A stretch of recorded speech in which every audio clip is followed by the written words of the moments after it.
tried to give you sort of the inside official track news of what happened, and this really concerning shifting of obligations onto developing countries.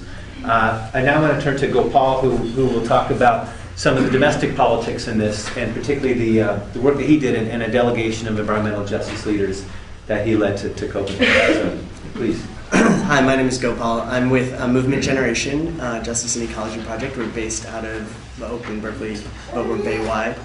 And I'm a stay-at-home parent. I have 2 kids, and hoping in the next month or so, I'm going to start actually getting paid by Movement Generation. That's what we're kind of working towards. But mostly I'm a volunteer, so just to give you a little context. I'm going to very quickly pick up where Victor left off, because I like to tell stories. So here's my take on the negotiations in like a very quick story. So I think of it this way. I think of like if somebody's driving around drunk and like running people over and crashing into things, you don't refill their tank and give them one for the road. That would be a terrible way to deal with the situation, right? You know, the U.S. and the other industrial countries have been driving around drunk on oil and resource extraction and running over poor people all over the planet. And the thing that you need to do is pull them over, take away the keys, throw them in rehab, and make them pay for the damage, right? That's what you would do. And so that's how I think of it. Pulling them over means actually taking them out of the driver's seat of the process. Throwing them in rehab really means rapid, steep reductions at source without offsets of the consumption load. Making them pay for the damage really means the reparations. It means the climate debt that the North owes the South for the problem, and that's really where we are. We need to take away the keys. We need to reduce our consumptive load as quickly as we can, and we need to pay for the damages of historic responsibility. So that's kind of the way we think about it. Movement Generation, we were set up, we're an organization that's vision is to bring an ecological analysis and lens, both in terms of how you read place, but also in terms of an understanding of the crisis and the transition that we face, to grassroots, urban, racial and economic justice base building organizations. So people are doing organizing in urban communities who have sort of thought of ecology and the environment as like either, oh, the environmental justice movement's got our back on that, or oh, that's what white people work on. And we're kind of saying, yeah, no, that's really not how you need to think of this. Everything is about the ecology movement.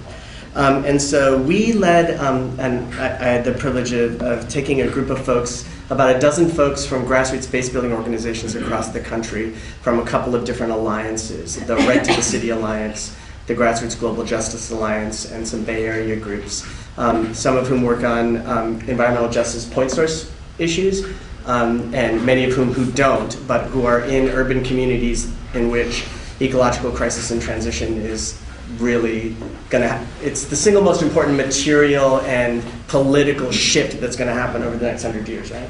And that's happening now, and so need to be engaged in it. And our goals were really around building alliance with social movements in the global south and other social movements from around the world, particularly southern movements.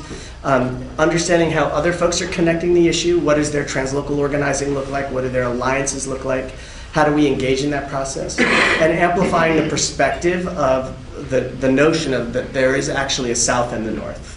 That while it's useful within the framework of the international politics and the negotiating politics to understand the United States as the rich country and the problem country and to have a north-south analysis in that, there's also an importance in recognizing that there are disproportionately impacted communities in the United States who also have a lot at stake.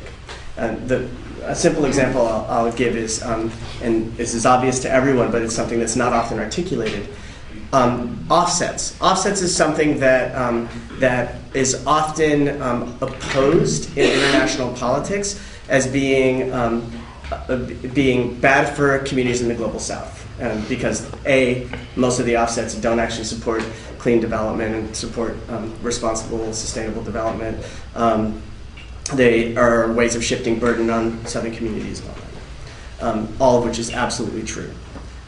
Another aspect of the offset is the very premise of the offset is that you can continue to have polluting power plants and refineries in communities all over the United States, and that's okay because we need that energy to fuel the lifestyle that we have now, right? So the basic premise of an offset is it's okay to crap on people at home, right? So that's a perspective in the offset debate that's often missing from in the social movement world and also in the political negotiating space.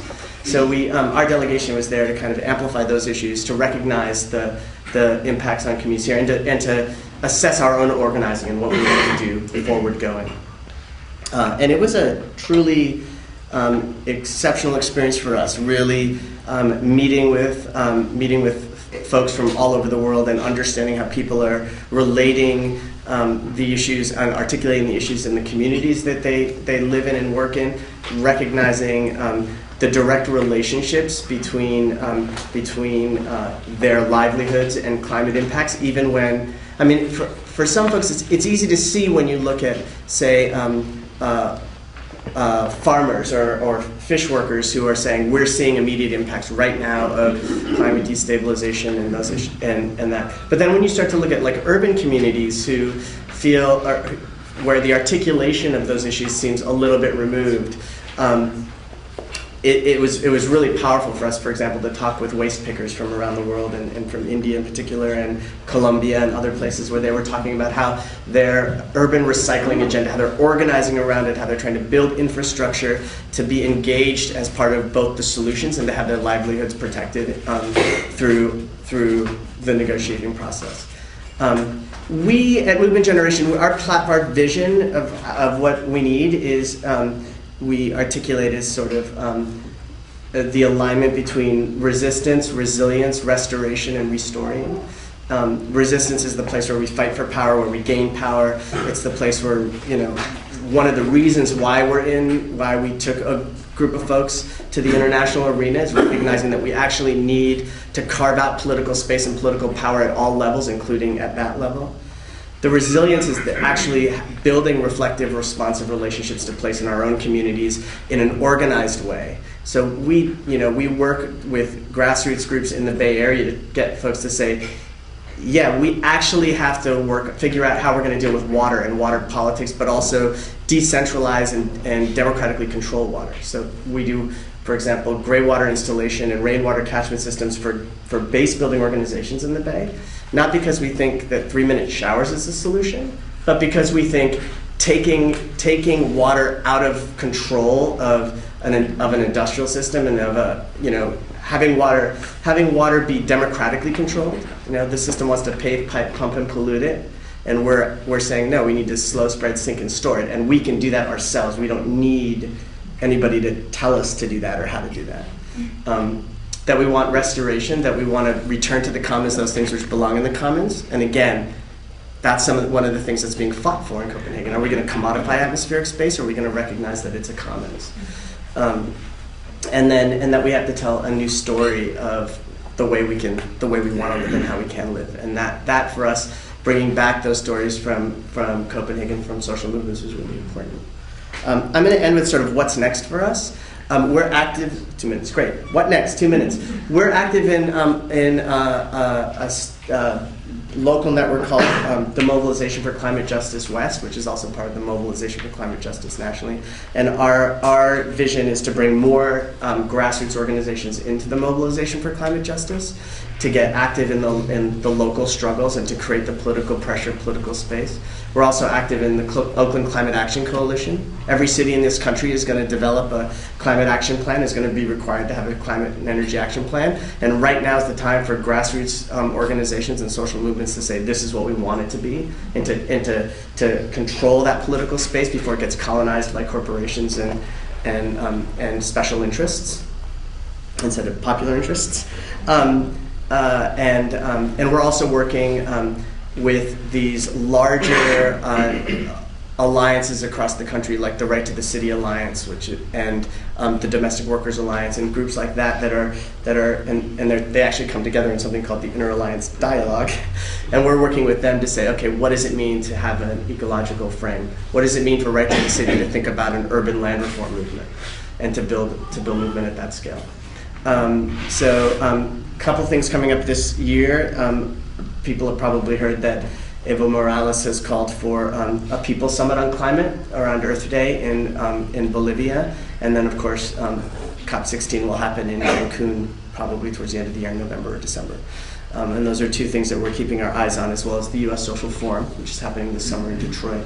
Which Detroit, by the way, if folks don't know, I'll just end by saying, is an absolutely amazing case study in both deindustrialization, the direction we're going in the United States, and also how that can birth a new politic of resistance and resilience in a community. And what's happening there is really both disturbing and inspiring at the same time. And I encourage people to look at that. And and if anybody wants to get more information about who we are or whatever, you can talk to me. I'll give you a card. Thanks.